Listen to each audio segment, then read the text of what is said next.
Hello बच्चों, स्वागत है आपका मेरे इस YouTube चैनल में। आज से हम लोग स्टार्ट करने वाले हैं हाई स्कूल की केमिस्ट्री के पहले चैप्टर को, जिसको हम लोग एक एक करके धीमे धीमे से हर एक वीडियो में एक्सप्लेन करते जाएंगे और पूरे चैप्टर को आपको प्रोवाइड कराएंगे। तो चलिए शुरू करते हैं बिना किसी देरी के।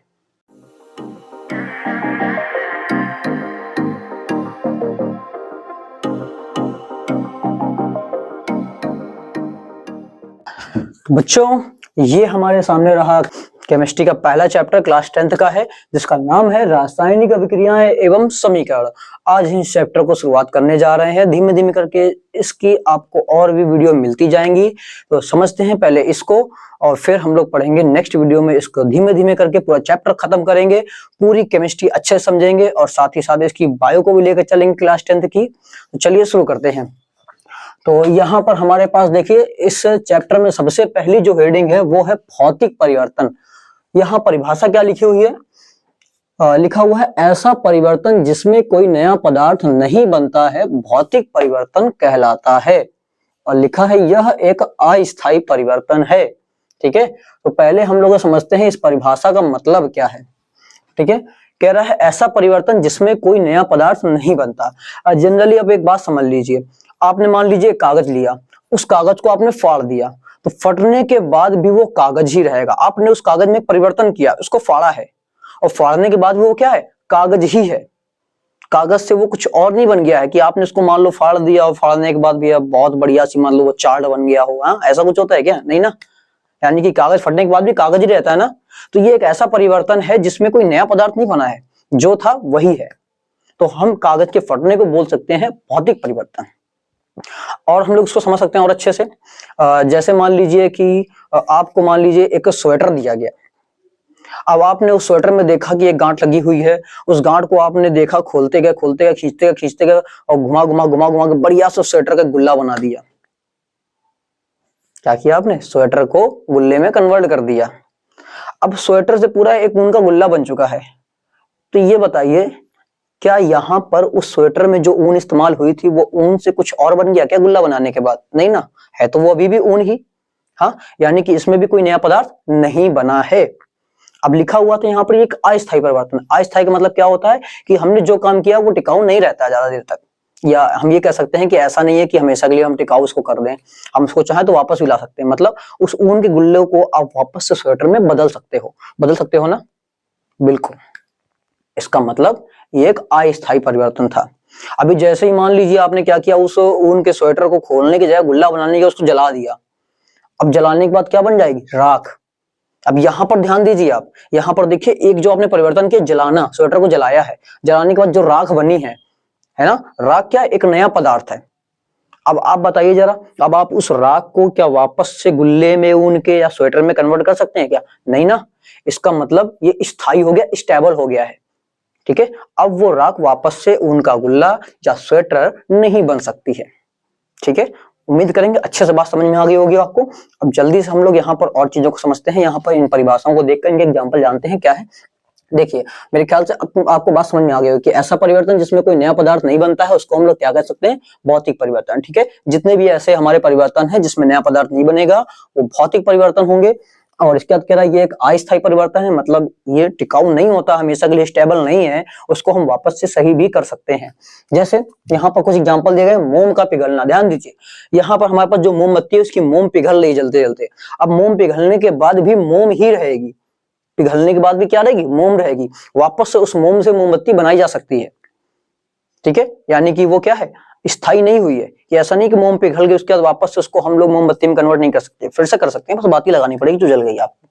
ठीक है, तो मोमबत्ती का पिघलना क्या हो गया? हमारा भौतिक परिवर्तन। बट यहीं पर बात कर दिया मोमबत्ती का जलना, तो वहां पर धागा जल रहा है और जलने के बाद वो राख में कन्वर्ट हो जाएगा। अब उसको आप सही नहीं कर सकते कि वापस से उसी धागे को लेकर फिर से वो मोम को लेकर मोमबत्ती तैयार कर दे, नहीं कर सकते ना। तो मोम का जलना हमारे लिए एक रासायनिक परिवर्तन हो जाएगा। और समझते हैं यहाँ पे एग्जाम्पल। लिखा हुआ बल्ब का प्रकाश देना। तो बल्ब क्या कर रहा है? आपने घर पे गए, मान लीजिए अंधेरा था, स्विच आपने बटन दबाई, बल्ब जला। बल्ब जलने के बाद प्रकाश ही तो दे रहा है। क्या प्रकाश देते देते ऐसा हुआ क्या कि मान लो आधे घंटे तक, 1 घंटे तक बल्ब जलता रहा तो एकदम से कुछ नया बन गया हो वहां पर? या बल्ब एकदम से उसमें मान लीजिए कि कुछ क्या कह सकते हैं, हैलोजन में कन्वर्ट हो गया हो बल्ब? ऐसा कुछ होता है क्या? नहीं ना। यानी कि बल्ब केवल प्रकाश दे रहा है, ये एक प्रकार का भौतिक परिवर्तन है। प्रकाश दे रहा है, आप स्विच बंद करोगे और वापस से वो बंद हो जाएगा, तो हमेशा बल्ब नहीं जलता रहेगा ना, यानी कि वो भी स्टेबल नहीं है। फिर बोल रहा है यहाँ पर, कह रहा लोहे की छड़ को गर्म करना। आपने लोहे की छड़ को गर्म किया, एक परिवर्तन आपने किया। अब यहाँ बताइए, लोहे की छड़ को गर्म करने के बाद क्या वो सोने या चांदी की बन जाएगी? नहीं बनेगी ना। इसका मतलब नया पदार्थ नहीं बना। और फिर गर्म करने के बाद कुछ समय बाद तो वो ठंडी होगी ना वापस से, यानी वो गर्म करना भी स्टेबल नहीं है, कुछ समय बाद फिर से वो ठंडा हो जाएगा, इसका मतलब अस्थायी है। फिर लिखा हुआ जल का वाष्प बनना। ध्यान दीजिए, पदार्थ की जो भौतिक अवस्थाएं होती है, ठोस द्रव गैस, यानी कि हम लोग जल को ठोस में बदल दें या फिर जल को गैस में बदल दें, ये भी हमारा भौतिक परिवर्तन में ही है। ये आप ना सोचिएगा कि हमने जल को ठोस में बदल दिया तो बर्फ बन गई, नया पदार्थ हो गया। अरे भैया, कोई नया पदार्थ नहीं है, बस जल का रूप है। ओके, इसी प्रकार जल को आपने गर्म करके उसको वाष्प में बदला तो वो वाष्प भी जल का रूप ही है, यानी कि पदार्थ की जो भौतिक अवस्थाएं बदल रही हैं वो भी हमारा इसी भौतिक परिवर्तन के अंदर ही आएगा। ओके, तो आप अच्छे समझ गए होंगे कि किस तरह से हमारा जल का वाष्प बनना एक क्या है, भौतिक परिवर्तन है, क्योंकि इसमें क्या हो रहा है, पदार्थ की केवल भौतिक अवस्था बदल रही है बस। ठीक है, तो पदार्थ की भौतिक अवस्था बदलना भी भौतिक परिवर्तन ही होता है। ठीक है, क्योंकि हम लोग देखिए जल को आप वाष्प रूप में कन्वर्ट करें तो उस वाष्प को वापस से जल बना सकते हैं ना, यानी ये भी क्या है, अनस्टेबल, अस्थायी। अब देखिए, कह रहा लोहे का चुंबक बनना। कभी कभी आपने देखा होगा कि चुंबक मतलब लोहे की कोई कील या कुछ हम लोग ले जाते हैं, चुंबक के पास में ले जाइए, उसमें रगड़िए थोड़ी देर के लिए, तो थोड़ी देर के लिए वो भी चुंबक जैसा व्यवहार करने लगता है ना। वो अपने आप को एकदम चुंबक समझ लेता है लोहा, क्यों, उसके संपर्क में रहते रहते। बट वास्तव में ऐसा है क्या? नहीं, वास्तव में ऐसा नहीं होता। वो कुछ समय के लिए चुंबक जैसा व्यवहार करता है, उसके बाद फिर से वो अपने वापस पुराने गुण में आ जाता है। ठीक है, तो लोहे का चुंबक बनना मतलब क्या है, थोड़ी देर के लिए उस लोहे में चुंबक जैसा गुण आ जाना है। ये भी किसमें आएगा, भौतिक परिवर्तन में। उम्मीद करते हैं भौतिक परिवर्तन अच्छे समझ में आ गया होगा। अभी रासायनिक परिवर्तन समझते हैं। देखिए, हम परिभाषा आपको पहले बता चुके हैं कि क्या होगा, ऐसा परिवर्तन जिसमें कोई नया पदार्थ बनता है। जैसे हमने बोला था कि आपने क्या किया, ऊन का स्वेटर लेके उसको जला दिया, मम्मी ने आपको पहनने के लिए दिया, आपको ठंडी लग रही थी, आपने पहनने की जगह उसको जला के ताप लिया। हाँ, वो तो बात की बात है कि पता नहीं मम्मी आपका क्या करें। ठीक है, बट यहाँ पर हमने क्या किया, एक परिवर्तन देख लिया, रासायनिक परिवर्तन। अब जलने के बाद हम उसको वापस से, देखिए, एक तो जला तो राख बनी, तो नया पदार्थ बन गया, है ना। अब उस नए पदार्थ यानी राख को हम लोग वापस से उसमें कन्वर्ट नहीं कर सकते हैं, है ना, यानी कि वो राख हमेशा के लिए स्टेबल हो गई, अब वो राख ही रहेगी। इसका मतलब ये कैसा होता है, ये एक स्थायी परिवर्तन है। और इसमें पदार्थ की क्या बदल जाती है, रासायनिक संरचना। क्या बदल गई, रासायनिक संरचना। वो ऊन था, ऊन से बन गई राख। ओके, रासायनिक संरचना चेंज हो गई है उसकी, और इसके क्या कह रहा है, गुण भी बदल जाते हैं। अब वो ऊन नहीं रहा, राख बन गई, राख तो अलग गुण दिखाएगी ना, तो राख बन चुकी है, वो क्लियर है। जैसे हम लोग एक जनरली आप ये समझ लीजिए, कोई रिएक्शन आप कराते हैं, कोई भी रिएक्शन कराओगे तो एक रिएक्शन जो होती है वो एक रासायनिक परिवर्तन ही होता है। अच्छा, एग्जांपल में समझते हैं और अच्छे से क्लियर हो जाएगा। देखिए, लिखा मोमबत्ती का जलना। अभी आपको थोड़ी देर पहले हमने इसका एग्जांपल दिया था, मोमबत्ती का जलना। आगे बढ़ते हैं, भोजन का पाचन। भोजन आपने खाया, पच गया। अब पाचन होने के बाद क्या आप उस भोजन को वापस से वैसा बना सकते हो जैसा आपने खाया था? नहीं ना, यानी कि ये भी किसमें आ रहा है, रासायनिक परिवर्तन में। हमारे पेट में रासायनिक क्रियाएं होती हैं, पता है ना। चलिए आगे शुरू करते हैं। लिखा हुआ है इसमें चूने का बुझना। चूने का बुझना, ये कि यहाँ पर एक रिएक्शन दी गई है, इसी को बोलते हैं चूने का बुझना। तो ये आपने चूना लिया और चूने में जल मिलाया, जल मिलाने के बाद में बहुत सारी हीट निकलती है। कभी कभी आपने देखा होगा, अगर प्लास्टिक की बाल्टी में आपने चूना रख के उसमें पानी डाला हो। चूना किस लिए इस्तेमाल करते हैं हम लोग, पुताई के लिए, है ना, पानी भरने के बाद। तो आपने अगर कभी किया होगा, देखा होगा, प्लास्टिक की बाल्टी पिघल जाती है।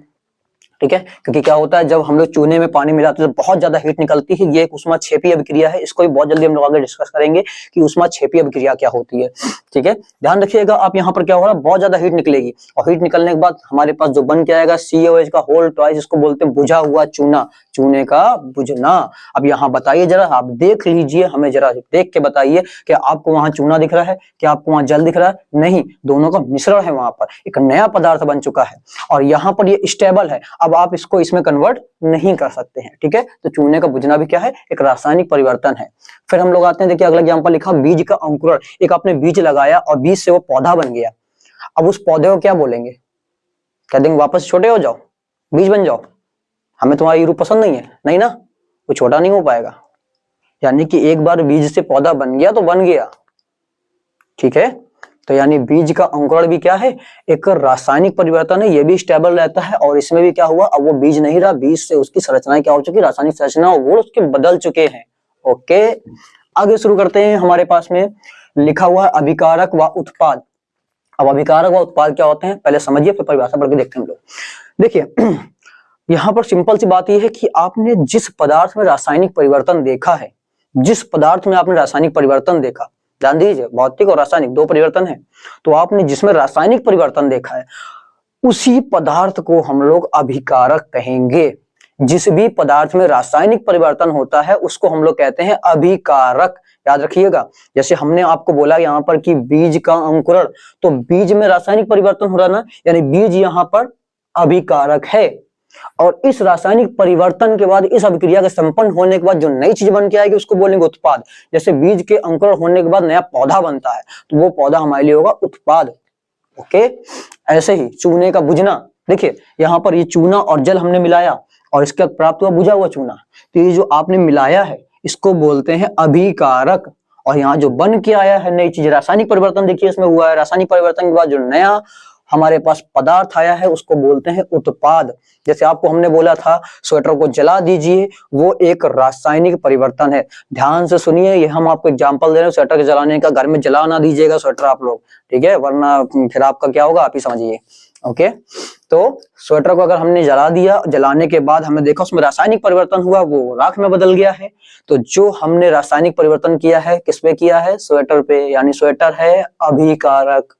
ओके, और इसके जलने के बाद, इस अभिक्रिया के होने के बाद जो राख बनी है, जो नया पदार्थ बना है उसको बोलेंगे उत्पाद। बात क्लियर है? बहुत बढ़िया। चलिए तो हम लोग यहाँ पर देख लेते हैं। ये देखिए, मान लीजिए हमने ए और बी को मिलाया और ए बी बन गया, ये एक रासायनिक अभिक्रिया हमने मान ली है।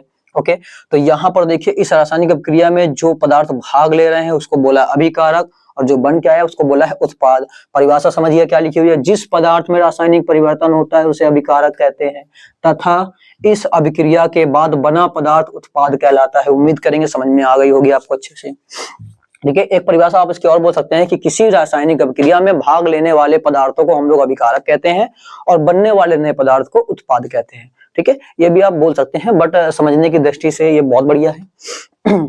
आगे समझते हैं हमारे पास अभिक्रियाएं। देखिए यहाँ पर एक शब्द आया था ना अभिक्रिया, तो अभिक्रियाएं होती क्या है, कह रहा है वे क्रियाएं जिनमें पदार्थों के संगठन, वो किससे बने हैं, संगठन मतलब गुण।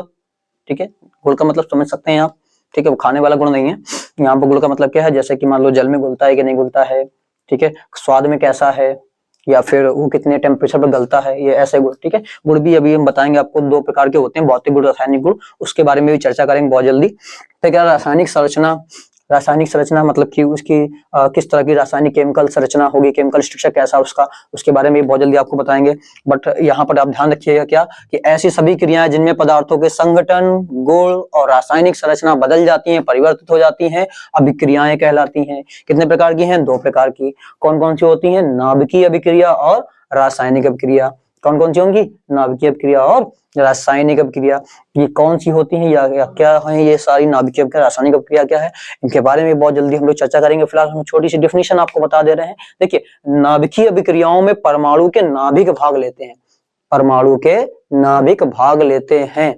अभी बहुत लोगों को डाउट होगा कि परमाणु क्या होते हैं, अणु क्या होते हैं, तत्व क्या होते हैं, इसकी वीडियो आपको बहुत जल्दी प्रोवाइड कराई जाएगी। फिलहाल हम लोग यहाँ पर समझते हैं परिभाषा को कि नाभिकीय अभिक्रियाओं में परमाणु के नाभिक भाग लेते हैं और रासायनिक अभिक्रियाओं में परमाणुओं के बाहरी कोश के इलेक्ट्रॉन भाग लेते हैं। ठीक है, अभी के लिए बस इतना ही हमें याद रखना है कि नाभिकीय अभिक्रियाओं में परमाणु के नाभिक भाग लेते हैं और रासायनिक अभिक्रियाएं वे अभिक्रियाएं होती हैं जिनमें परमाणु के बाहरी कोश के इलेक्ट्रॉन भाग लेते हैं। ओके, उम्मीद करेंगे आपको ये वाला पोर्शन, ये टॉपिक अच्छे से समझ में आ गया होगा। इसका अगला टॉपिक बहुत जल्दी आप लोग के लिए लेके आएंगे हम लोग, तब तक के लिए बने रहिए हमारे साथ में। एक काम करिए, जल्दी से आप लोग इसका स्क्रीनशॉट ले लीजिए।